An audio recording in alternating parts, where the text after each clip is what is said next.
Hoje a gente tem a oportunidade de começar mais uma série denominada Here I Am, Eis-me aqui. E a gente vai conversar um pouquinho sobre o que o Senhor tem para nós nesse novo tempo. Como eu sempre digo, o Senhor tem levado a gente numa caminhada de muito aprendizado, de muito crescimento, de muita reflexão. E a verdade que eu queria dizer para vocês que essa igreja cresce muito para baixo. Nós temos crescido em profundidade no Senhor. Ele tem criado raízes em nós. Vocês creem? É assim que eu me sinto. Eu sinto o Senhor criando raízes em mim. Eu sinto o Senhor fortalecendo as minhas raízes. Porque a gente cresce. E se a gente não tiver com a raiz muito, muito forte, qualquer vento que vem, derruba a gente. Vide o furacão. Os floridianos sabem bem o que é isso. Mas quando você tem raízes fortes, nada nos abala. Nada nos abala. Então, é sobre isso. É essa palavra do Senhor que tem gerado muita força nas nossas raízes. Amém? Feche seus olhos por um instante. Pai, Tua presença está aqui. Tua presença é palpável nessa noite. E nós te agradecemos porque não somos dignos, que não merecemos, mas nos sentimos profundamente alcançados pela Tua misericórdia, pela Tua graça, pela Tua bondade. E hoje nós queremos te dizer que estamos prontos, Pai, para receber mais uma porção de vida através da Tua palavra. A Tua palavra é vida, a Tua palavra é a verdade. E nós nos abrimos, nós abrimos o nosso coração, abrimos a nossa mentalidade para receber as Tuas palavras sobre nós. E enquanto o Senhor fala, que nós possamos ser profundamente tocados, profundamente transformados, Senhor, para sermos o que o Senhor nos chamou para ser. É isso que eu te peço em nome de Jesus.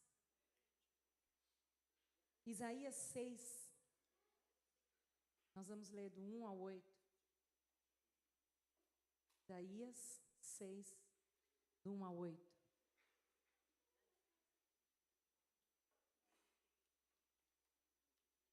No ano em que o rei Uzias morreu, eu vi o Senhor assentado num trono alto e exaltado, e a aba da sua veste enchia o templo. Acima dele estavam serafins. Cada um deles tinha 6 asas. Com 2 cobriam o rosto, com 2 cobriam os pés e com 2 voavam. E proclamavam uns aos outros: Santo, Santo, Santo é o Senhor dos exércitos. A terra inteira está cheia da sua glória. Ao som das suas vozes, os batentes das portas tremeram e o templo ficou cheio de fumaça. Então gritei: ai de mim, estou perdido, pois sou um homem de lábios impuros e vivo no meio de um povo de lábios impuros. Os meus olhos viram o Rei, o Senhor dos exércitos. Logo, um dos serafins voou até mim, trazendo uma brasa viva que havia tirado do altar com uma tenaz. Com ela, tocou a minha boca e disse: veja, isto tocou os seus lábios, por isso a sua culpa será removida e o seu pecado será perdoado. Então ouvi a voz do Senhor conclamando: quem enviarei? Quem irá por nós? E eu respondi: eis-me aqui, envia-me a mim. Amém. A Bíblia relata essa experiência do profeta Isaías com Deus. Isaías contempla a glória do trono de Deus. E ao se encontrar com essa santidade assustadora de Deus, ele se dá conta de que ele está perdido. Ele relata que ele ficou com muito medo de se encontrar com o tamanho da santidade, e ao se encontrar com essa santidade, se dá conta da própria condição dele. Ele reconhece não apenas a condição do coração dele, por isso que ele fala, ai de mim, mas ele também reconhece a condição do povo. Povo ao qual ele pertencia também estava na mesma situação. Então, enquanto os serafins declaravam santo, santo, santo, e a Bíblia faz questão de nos dizer que ele falava isso 3 vezes, porque o 3, ele imprime um significado de completude, de algo que é imensurável, de algo que é pleno, de algo que não poderia ser maior do que isso. É santo, santo, santo.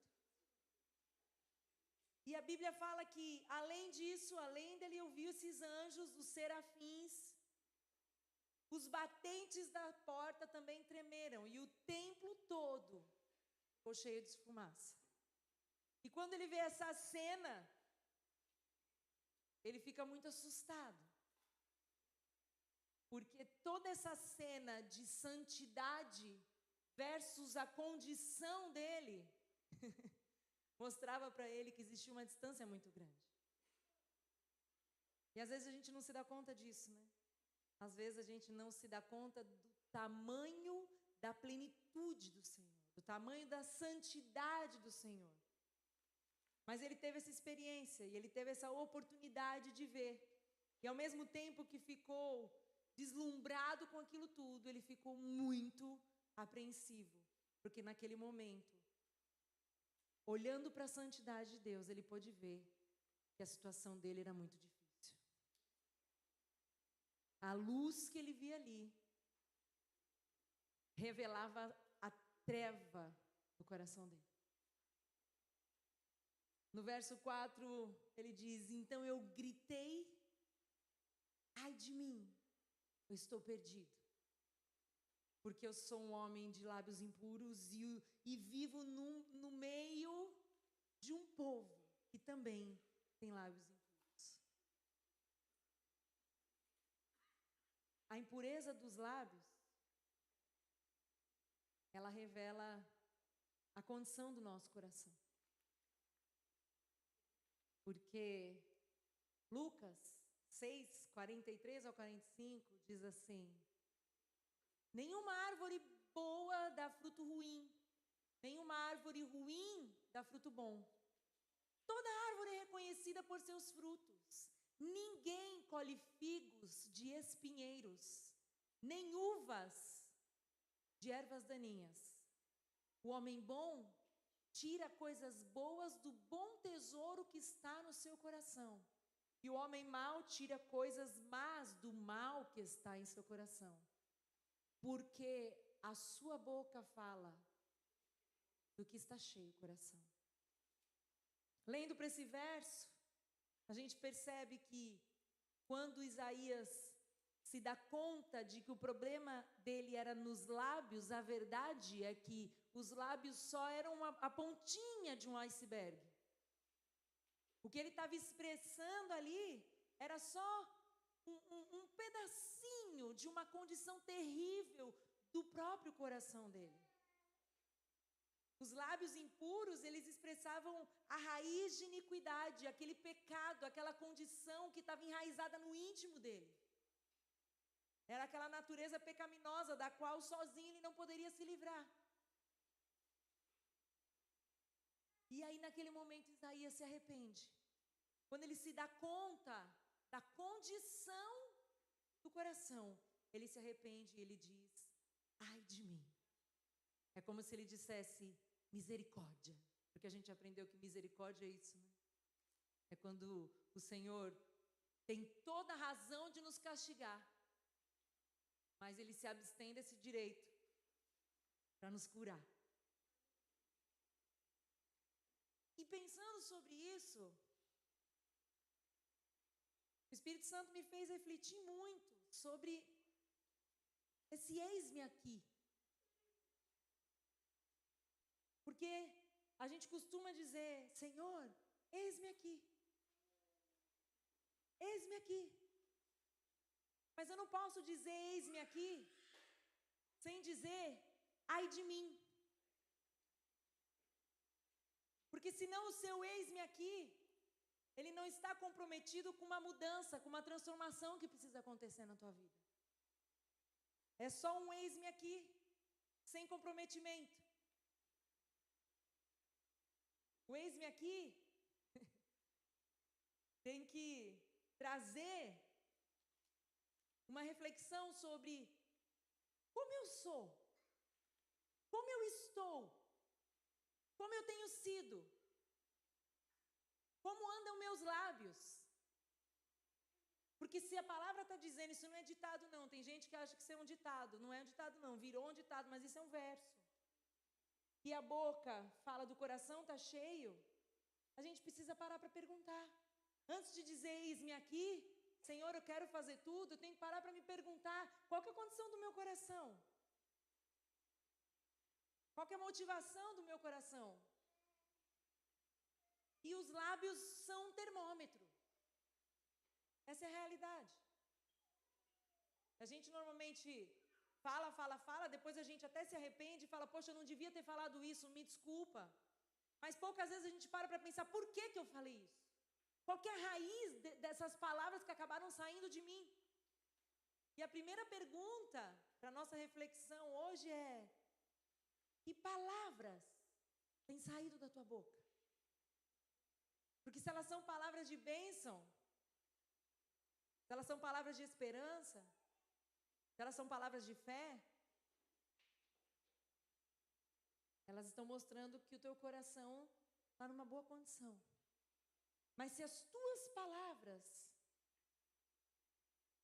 têm sido de murmuração, difamação, de reclamação, elas também estão expressando uma condição do teu coração.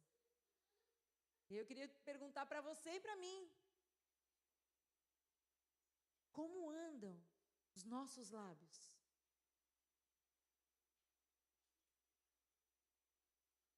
Porque quando um filho nosso fala um palavrão, a gente repreende, sim ou não? Fala isso, menino. Minha mãe fala, vou pôr pimenta na tua boca. Eu era uma santa, gente, não sabe. Vocês conheceram a Ioná melhorzinha. Tem muito que melhorar, mas vocês conheceram uma melhorzinha. A minha outra versão não era muito legal, não. Confesso. Minha mãe falava, vou colocar pimenta na tua boca. Mas normalmente a gente quer colocar pimenta na boca dos outros, né? Ou no olho do outro. Mas como é que está o nosso coração?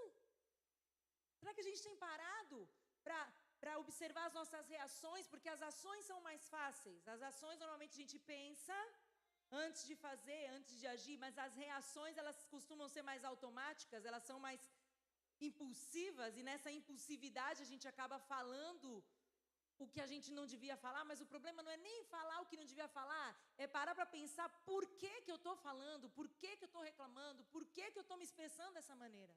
E a Bíblia é clara, porque o coração não está bem.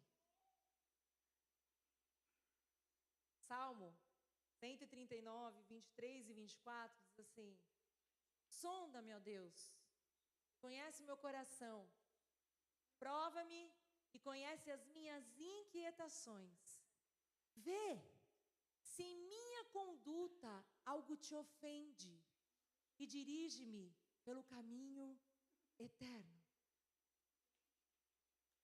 Sonda-me. A gente ama cantar o sonda-me, né? Será que a gente está cantando de verdade? Será que a gente está conseguindo olhar para dentro de verdade? Porque olhar para dentro dói. Às vezes a gente foge de olhar para dentro. Às vezes a gente evita olhar para dentro, porque se a gente for olhar para dentro com toda a sinceridade do nosso coração, a gente vai encontrar lá coisas que a gente não gostaria de ter. A gente vai lidar com sentimentos que a gente nem achou que ainda tinha. Mas a gente precisa aprender a fazer essa pergunta aqui. Todo dia. Senhor, Deus, Pai, sonda o meu coração. Senhor, me mostra, me revela a condição do meu coração. Eu tenho feito essa oração. Porque normalmente a gente tem muita facilidade para sondar o coração do nosso irmão. Acho que todo mundo tem esse dom de revelação, não é mesmo? É um dom que todo mundo tem. Não precisa nem pedir. Porque tem uns dons que a Bíblia fala, pega, busca. Esse dom aí de revelação de como está o coração do outro, a gente é fácil. Mas a pergunta que a gente tem que fazer para nós mesmos, e eu sou sincera, eu faço essa pergunta todo dia para o Senhor. Senhor, me mostra a condição do meu coração. Me mostra, me revela. Eu quero ver. Eu quero ver. Porque se há algo em mim que precisa ser transformado, eu não quero viver mais um dia da minha vida com isso dentro de mim. Então é preciso olhar para dentro. Nós precisamos olhar para dentro. Todos os dias, nós precisamos olhar para nós e falar, será que o meu coração está enganando a gente? Está me enganando? Porque a Bíblia fala, o nosso coração é mais enganoso do que todas as coisas. Então, a gente pode estar enganado com a gente mesmo. Porque às vezes a pessoa fala assim, ó, você está enganado com aquela pessoa ali. Desconfia dele ali que você está enganado com aquela pessoa ali. A verdade é que você tem que desconfiar de você. Desconfie de você. Desconfie das suas motivações. E faça esse exame. Porque, olha que lindo que aconteceu lá no verso 7. Vamos voltar lá para o verso 7 de Isaías. Diz assim, com ela tocou a minha boca e disse, veja, isso tocou os seus lábios, por isso a tua culpa foi removida e o seu pecado perdoado. A brasa viva, ela foi tirada do altar do sacrifício. O fogo do sacrifício, ele expressa purificação. E essa purificação é que promoveu o perdão e a restauração de Isaías. Mas ele precisou, como a Mel falou aqui hoje, lidar com a dor do fogo. Porque tocou no lábio dele. No lábio, não foi no pé. Foi no lábio.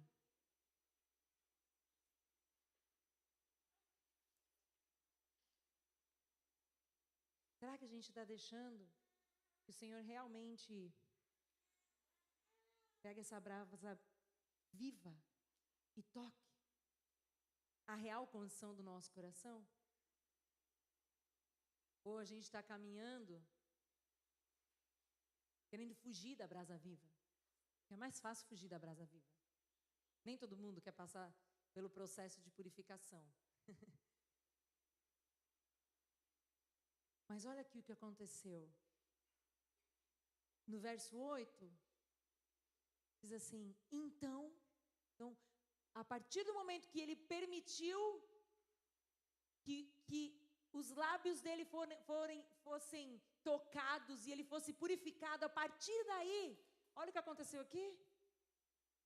Então, ou seja, depois disso, ouvi a voz do Senhor. Depois que você permitir que o Senhor realmente faça um filtro nas motivações do teu coração, te toque, te cure, te purifique, você vai começar a ouvir a voz de Deus. Porque às vezes a gente fala assim, eu não estou ouvindo a voz de Deus. Eu não sei o que está acontecendo, mas eu não ouço a voz de Deus. Pode ser que nós, por causa da nossa resistência de sermos provados pelo fogo, estamos impedindo a nossa própria consciência de ouvir a voz de Deus, porque Deus fala.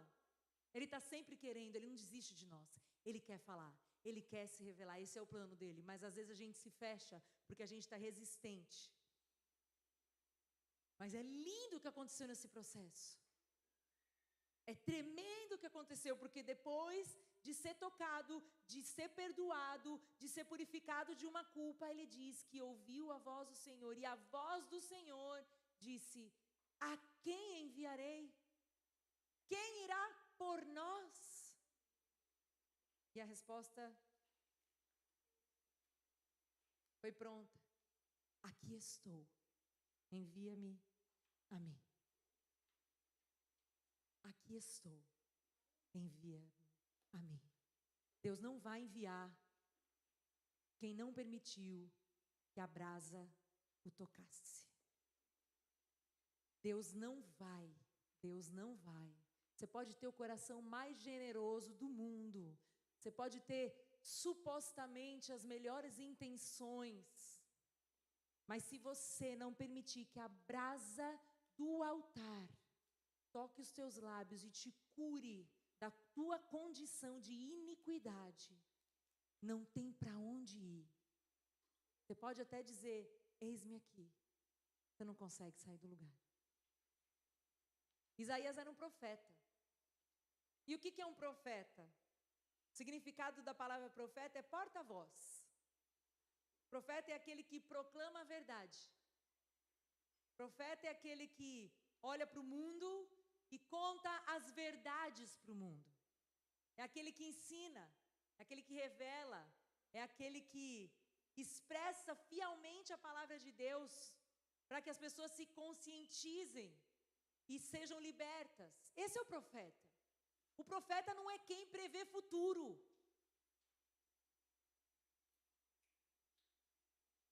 Isso tem um outro nome.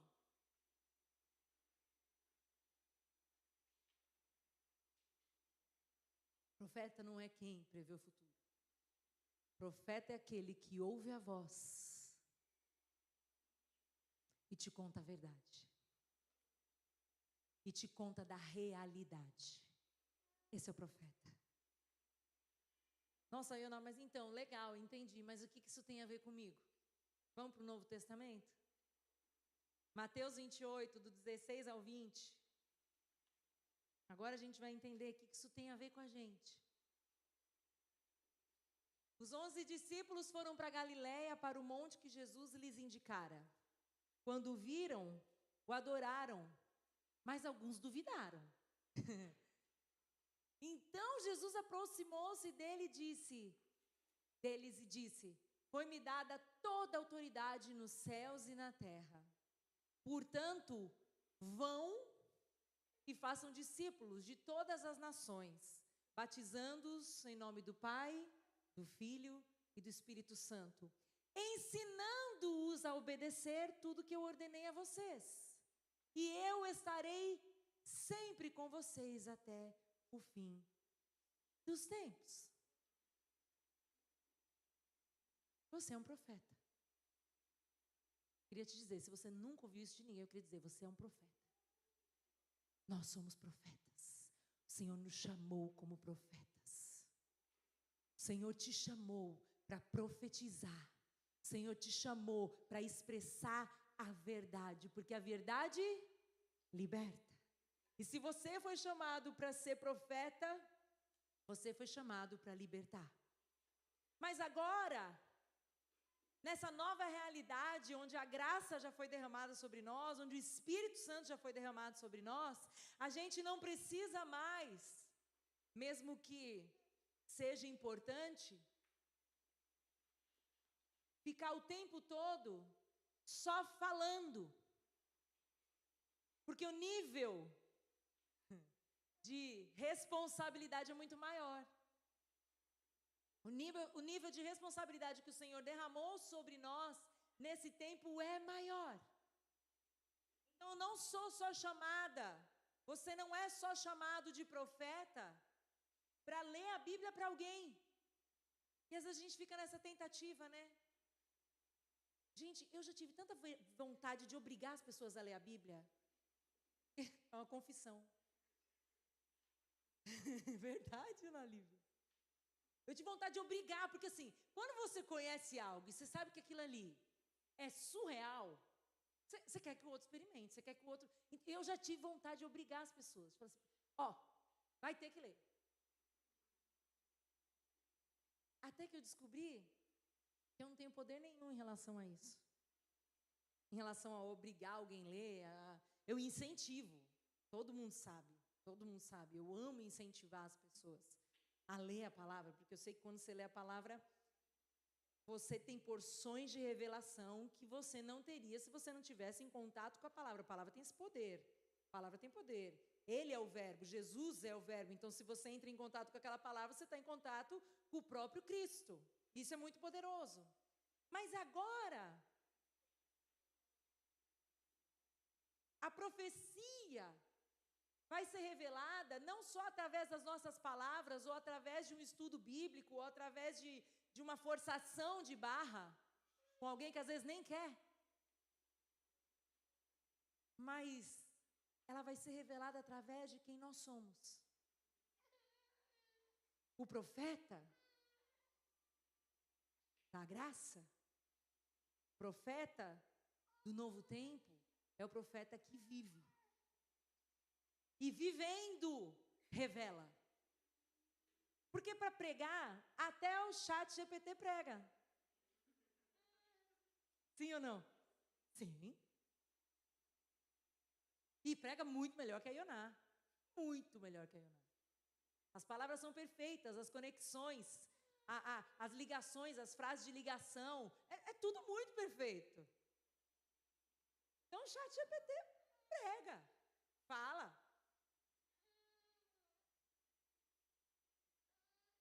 Mas ele não revela.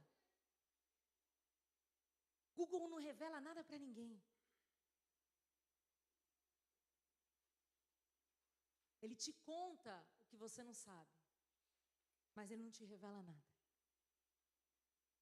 Então a gente entende que o nível de profecia para o nosso tempo é muito maior.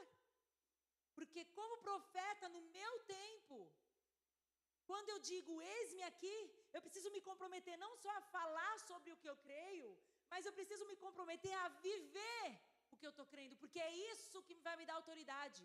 Não existe autoridade para quem não vive. Você pode ter uma oratória maravilhosa, você pode ter um poder de convencimento tremendo. A autoridade é gerada com vida. E agora a gente vai entender como.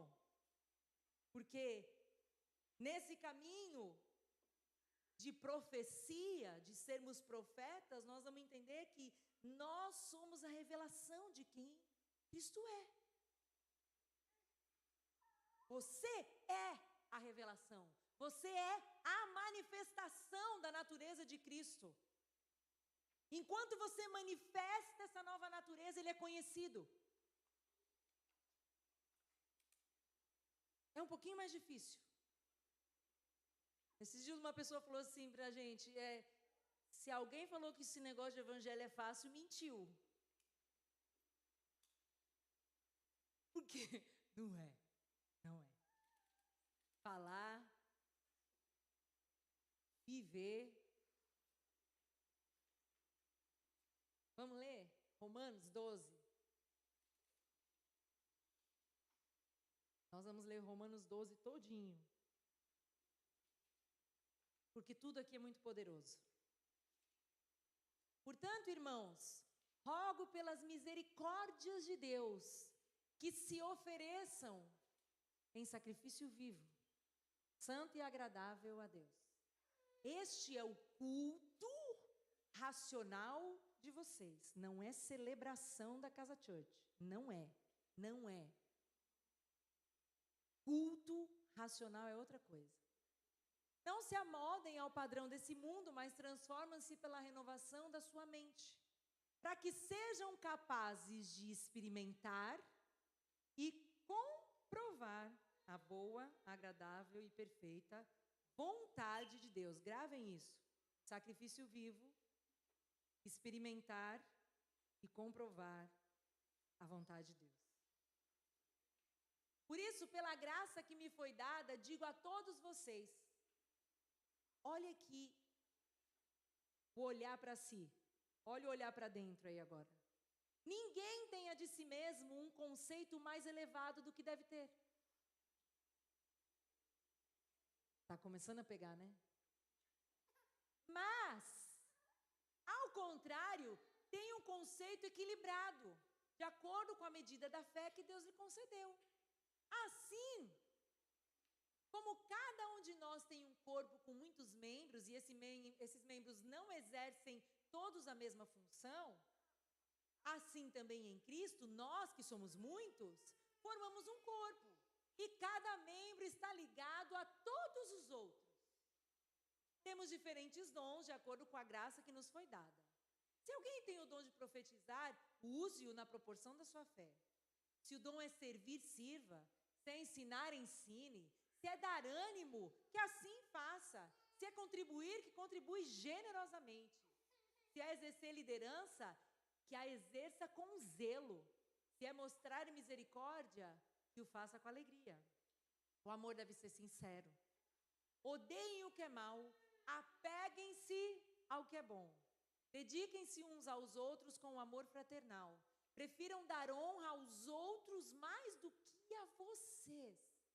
Nunca falte a vocês o zelo. Sejam fervorosos no espírito. Sirvam ao Senhor.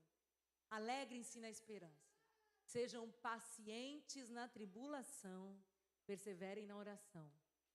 Compartilhem o que vocês têm com os santos em suas necessidades e pratiquem a hospitalidade. Abençoem aquele que os perseguem. Abençoem-nos, não os amaldiçoem. Alegrem-se com os que se alegram, chorem com os que choram. Tenham uma mesma atitude uns para com os outros. Não sejam orgulhosos, mas sejam dispostos a associar-se às pessoas de posição inferior. Não sejam sábios aos seus próprios olhos. Não retribuam a ninguém mal por mal. Procurem fazer o que é correto aos olhos de todos. Façam o possível para viver em paz com todos. Amados, nunca procurem vingar-se, mas deixem com Deus a ira, pois está escrito: minha é a vingança, eu retribuirei, diz o Senhor. Ao contrário, se o seu inimigo tiver fome, dele de comer. Se tiver sede, dele de beber. Fazendo isso, você amontoará brasas vivas sobre a cabeça dele. Não se deixem vencer pelo mal, mas vençam o mal com o bem. Amém. Os primeiros versos a gente já vê aqui que nós precisamos ser um sacrifício vivo. Sacrifício vivo é a vida como um sacrifício. Se você não conhece a Casa Church, isso é muito estranho para você, se prepare, porque aqui a gente vai falar a verdade para você. Sinto muito. Sinto muito não, você devia estar feliz. Vida de evangelho é vida de sacrifício. Isso é inegável. Se alguém pregar para você qualquer outro tipo de evangelho, fuja. Fuja.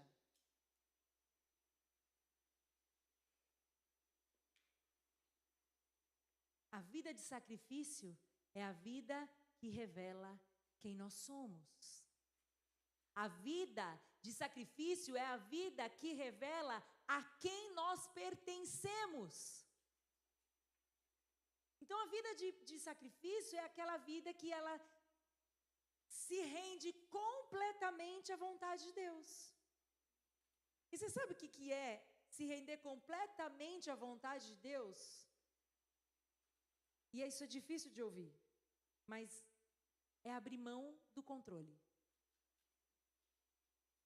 E eu não sei se vocês costumam querer controlar alguém, mas eu costumo querer. Não só um alguém, alguns alguém. E eu tenho lutado contra isso. Porque eu não posso. Vocês me ajudem em oração.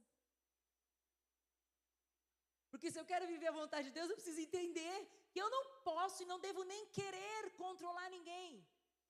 Não devo querer que as pessoas façam o que eu acho que elas precisam fazer, porque eu estou me colocando no lugar de Deus. Inconscientemente ou conscientemente, não sei mais, as psicólogas aqui depois me ajudam a entender esse processo. Se é consciente ou se é inconsciente. Mas a gente quer controlar tudo, sim ou não?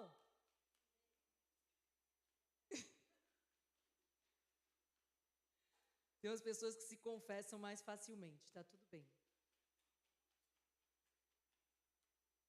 Mas viver a vontade de Deus é abrir mão do controle.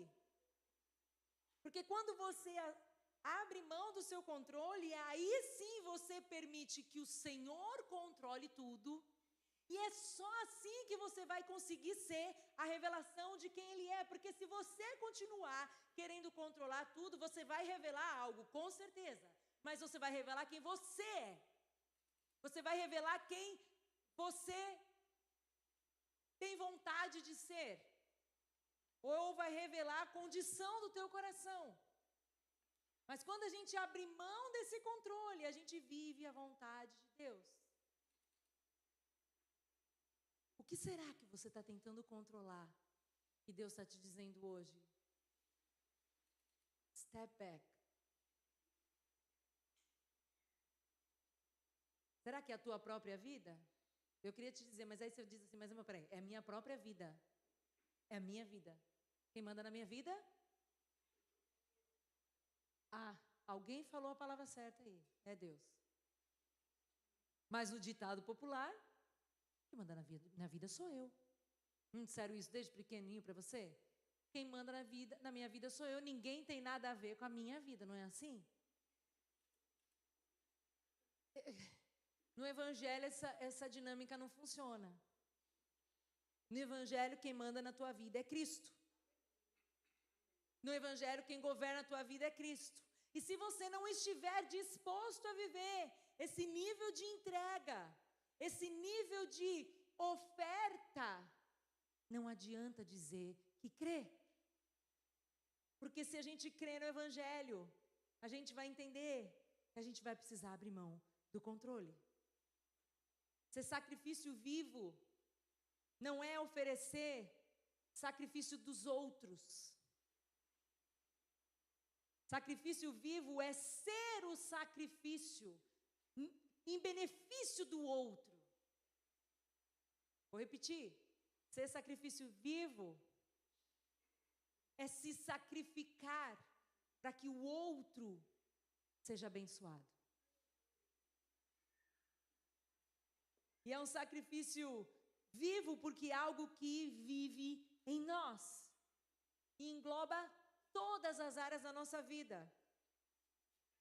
Nós somos sacrifícios ambulantes, digamos assim. Será que você tem sido um sacrifício ambulante? Porque eu fiquei imaginando, olhando para o Antigo Testamento, as pessoas tinham um momento lá do ano que elas ofereciam um sacrifício. Juntava lá um cordeiro, tá tudo certo. E aí, quem não conseguia juntar cordeiro, ia lá para frente do templo, e tinha o que lá na frente para vender? Cordeiro limpinho. E Jesus ficou bem bravo com isso. Mas é muito fácil você trabalhar e com o teu dinheiro você comprar um sacrifício, sim ou não? Você ganha o dinheiro, juntou, pagou, oferece sacrifício, fácil.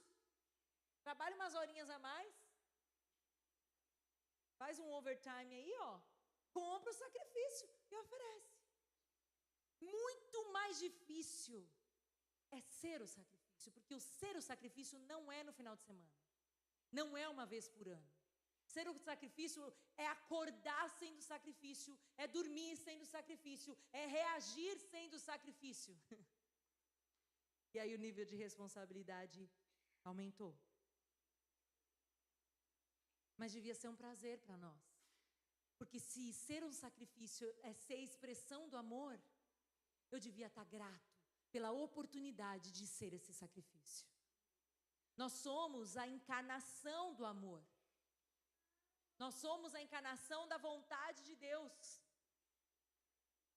Porque o profeta, ele coloca as pessoas em contato com o que é eterno. Você tem noção do privilégio que você tem? Você conhece o eterno. Você tem relação com o eterno. E aí você se torna um presente para o mundo quando você decide que você vai revelar o eterno para o mundo. Provérbios 29:18 diz assim: onde não há revelação divina, o povo se desvia, mas como é feliz quem obedece à lei. Eu queria te dizer, se o mundo dependesse de você para Deus ser revelado, como estaria o mundo? Essa pergunta eu faço para mim, óbvio. Ioná, se o mundo precisasse de você para conhecer o mundo, ele conheceria? A gente tem que dormir e acordar com essa consciência. Todos os nossos movimentos têm que ser de revelação do Pai, não nossa. Porque não existe eis-me aqui sem santificação. Não existe eis-me aqui sem entrega. O Senhor nos resgatou para que nós pudéssemos ser os resgatadores. Os embaixadores não são só os que apresentam, mas são aqueles que revelam.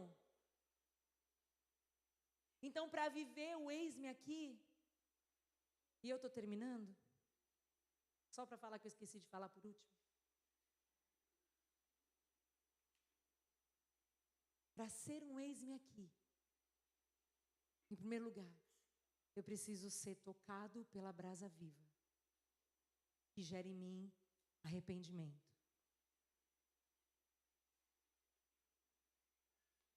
Em segundo lugar, eu preciso decidir ser o sacrifício vivo. A gente vai caminhar essa série agora, durante esse mês, refletindo sobre isso. Eis-me aqui.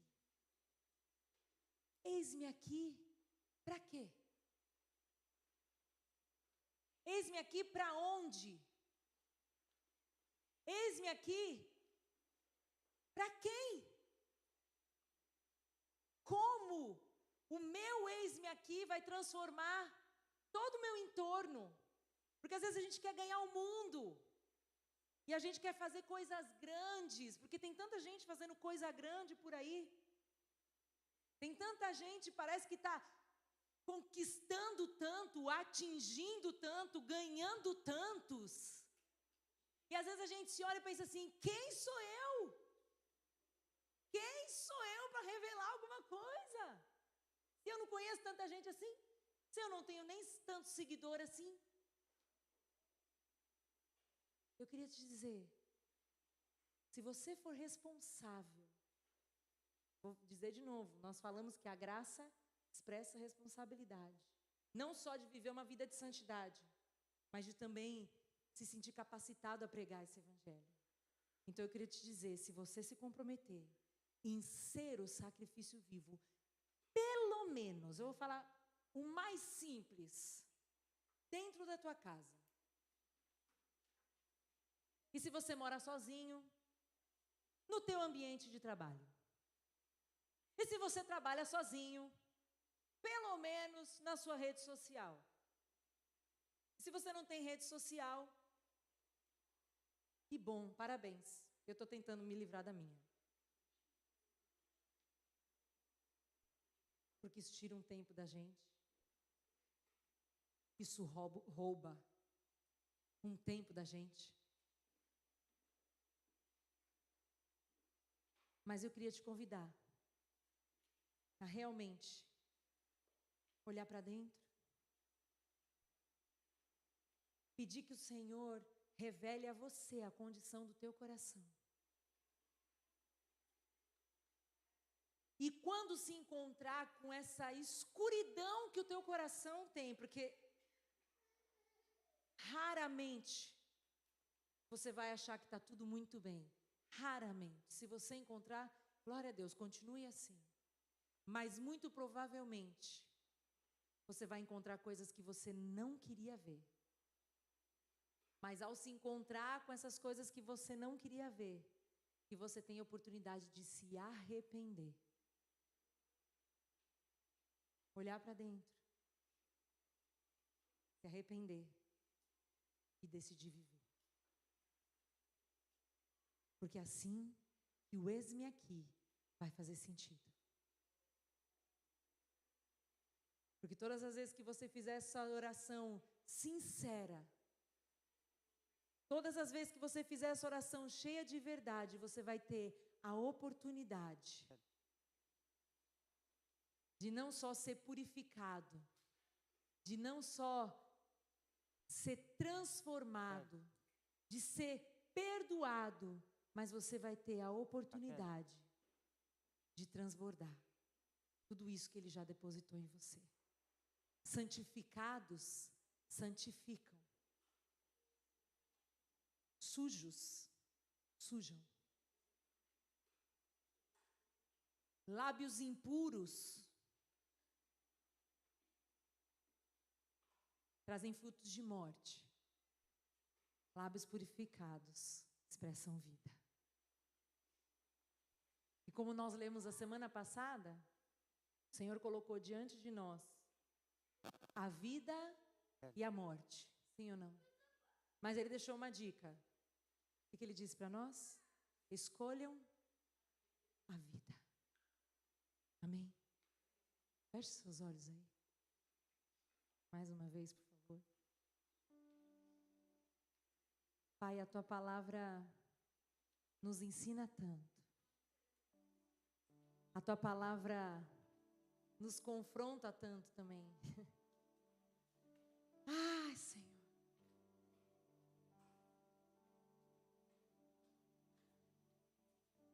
Como é difícil olhar para a Tua santidade e se dar conta de que a gente é tão pequeno. E de que a gente é tão necessitado, Senhor, da Tua misericórdia, da Tua graça. A visão do Teu trono, ela é tão linda, ela é tão poderosa, mas ao mesmo tempo ela é tão assustadora. Porque quando a gente olha para o Teu trono, a gente percebe que nós somos muito pobres,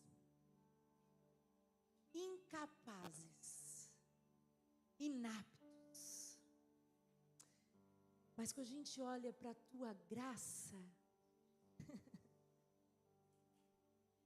a graça que, não a graça que vai nos alcançar, mas a graça que já nos alcançou. Quando a gente olha para essa graça, a gente se alegra. E o nosso coração se enche de gratidão.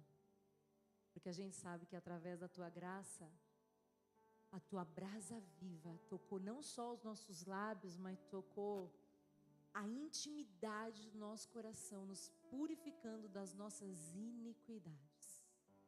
Sonda, Senhor, o nosso coração. E nos ensina a sondar todos os dias os nossos corações, Senhor, antes de sondar ou querer sondar o coração do outro, que a gente possa fazer esse exercício diário, de sondar o nosso coração. E se há algum caminho mau, que a gente possa realmente, no encontro contigo, se arrepender, para viver a plenitude dos Teus planos para nós, para viver a plenitude da Tua graça, para realmente poder dizer, ai de mim, mas ao mesmo tempo dizer, eis-me aqui. Eis-me aqui, Senhor, porque eu sei que o Senhor já me purificou e já me capacitou para viver uma nova realidade de revelação. Não só uma revelação do Senhor para nós, mas uma revelação a partir de nós. Porque é para isso que o Senhor nos chamou. Então, nos faz viver isso, Senhor, como igreja. A gente está pronto, a gente está pronto. A gente se rende à Tua santidade. A gente se rende a esse novo tempo de crescimento para criar raízes em Ti e expressar quem o Senhor é. Faz isso, Senhor. Faz isso conosco individualmente, mas faz isso com a gente também como igreja. Faz isso com a gente também como povo. Limpa os nossos lábios impuros. Limpa o nosso coração. Limpa o mais profundo da nossa intimidade, para que a gente possa te revelar, porque é isso que o Senhor nos chamou para fazer. Faz isso, Senhor, em nome de Jesus. Amém.